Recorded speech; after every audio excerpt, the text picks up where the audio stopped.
मेरी श्रीमतीजीले आफ्नो मकैबारी धेरै छ र खन्छु भनेर खन्दै हुनुहुन्छ। कति धेरै खन्नुभयो? मैले चाहिँ अलिकति सघाउन भ्याएन अघि चाहिँ। अब हामी दुईजनाले खन्ने हो। फुलबारी पनि छ, प्रकृतिले दिएको फुल, प्रकृतिले दिएको फुल राम्रो छ हजुर। हाम्रो गाउँ यस्तै छ फुल।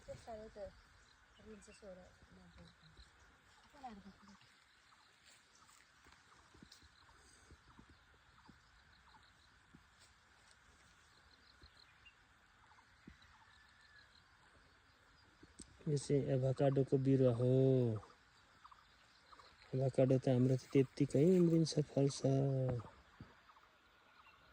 टिमुर पनि छ।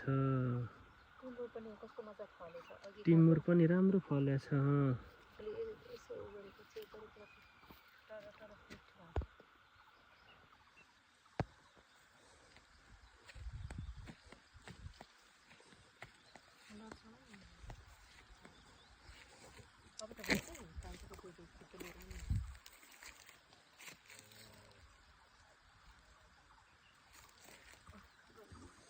त्यो चाहिँ हाम्रो नरिवलको बोट हो।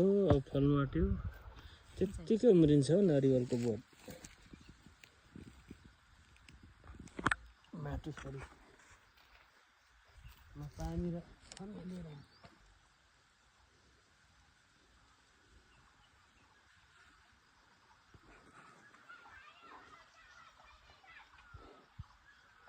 पानी पिउनु? ल ल म समाइदिन्छु। अनुष्काहरूको रियाहरूसँग खेलिरहेछ अहिले।